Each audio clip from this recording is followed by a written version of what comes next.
Hey guys, this is Brendan with Gone Mobile Vans. We're here at our shop in Costa Mesa, California. Behind me is a brand new 2022 high roof extended all-wheel drive Ecoboost Transit that we just finished. It's awesome. I want to show you guys. Let's go check it out. So let's talk about power in this thing. Brand new 2022 Transit. It's an Ecoboost 3.5 liter engine. It's got 310 horsepower and 410 pound-feet of torque. This thing is a beast. It accelerates like no big vehicle should. In my opinion, it's pretty awesome. Also, it tows like a champ. We tow our 17-foot travel trailer behind a similarly equipped Transit, and it just blows up the Grapevine, up the Cajon Pass, things like that. It's like almost like nothing's behind it. Easy to get serviced as well. Oil changes are like 40 bucks. It's no big deal. It's a great engine. So for the suspension upgrades for this van, we went with the VanCompass 2.0 Topo kit. This is a stage 2 kit. For the tires on this van, we went with Falken AT3s, 245, 75, 16s. We kept the stock steel wheels, although we did rattle can them black because they were shiny silver. The black sure makes it look a heck of a lot better right off the bat. So for windows in this van, we went with the AM Auto half sliders on both the sliding door and on the driver's side. This van had no windows in the van, so we cut holes and installed these windows. Love how these work. I love the half sliders and being able to drive with them open. They don't rattle. They come with bug screens, super solid solution, and they look like they're designed to be there. For the bunk windows, we went with AM Auto 15 by 40 bunk windows. These things are a bit larger than we normally use. We normally go with the 9 by 30s, but on these bigger extended vans, I think these are the right windows for the right proportion. Once again, love them. Great airflow back in the van with the Maxxfan pulling air through the windows. So for some exterior lighting on the van, we went with the Rigid Industries exterior surface mount light. It's a great little light for underneath the awning when you're at camp. We've wired it up to a wireless switch so we can place the switches inside the van wherever you want. It will turn on and off wirelessly. It also has 7 stops of dimming, so when you're at the campsite, maybe you don't want to blind your neighbors, but it's a great little solution. Super solid light. I like it a lot. So for the roof rack, we went with a Flatline van company. This is their new Transit roof rack. Really clean lines. It matches sort of the more modern look of the van these days, so I like the new angular look to it. We've also mounted up a Fiama F45S onto the rack. Flatline makes bolt hold patterns that fit perfectly for the awning, so it bolts right up with no issues. Super great combination, and we put these on just about every van. We went with an Aluminess Products rear door tire carrier on this Transit. Don't need the extra ladder on the back because we already got a Flatline side ladder, but this is a great way of carrying a full-size spare on these all-wheel drive Transits. You really want to make sure you have a full-size spare because the all-wheel drive system doesn't like having 3 big tires and 1 small one if you end up with a flat. Tire carrier is really a must when you go with some larger tires on the Transits. You can't fit a full-size spare back underneath where the factory spare typically is. So if you go with some bigger tires, you really got to go with a full-size tire carrier and spare. So for flooring in this van, we went with our traditional black coin mat. This stuff is super rugged, holds up really well to kids, dogs, bikes, you name it. We like the way it looks, and it also holds up really well. We've got our custom aluminum trim step here that is custom made for the Transit, and it really ties up the flooring and gives it a nice clean look.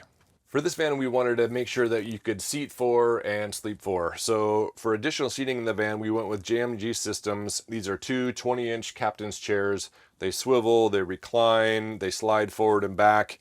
We decided to go with a sort of a plain sort of configuration behind each other instead of side by side to give much more room. Makes the van feel much more open inside. Also keeps the kids from arguing too much.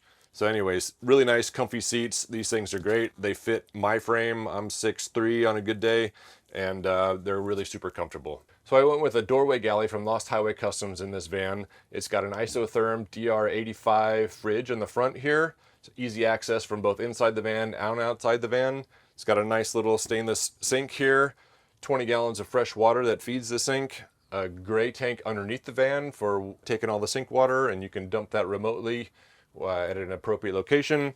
Got some additional storage underneath the sink for a trash can, things like that. Power for both USB and 12-volt power and household power from the Goal Zero, and the water pump switch to turn your water on and off.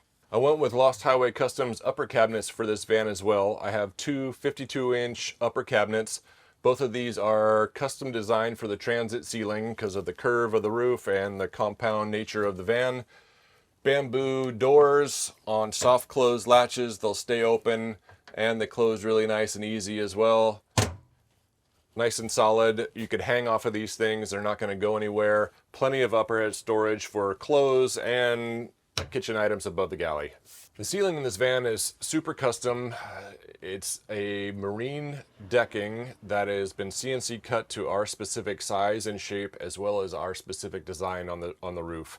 We went with a color that sort of matches the exterior of the van with a pop of lime green on the inside. Makes it look pretty cool, makes it pop. It's definitely a conversation starter. It adds some additional thermal and acoustic insulation as well. And also, if you're tall, it doesn't hurt when you hit your head. So for one of the bed systems in this van, we went with Lost Highway Customs 72-inch low fender boxes.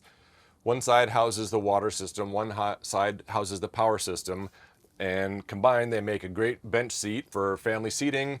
Nice dinette table. This dinette tabletop will drop down into the rails down here to create the lower bed system.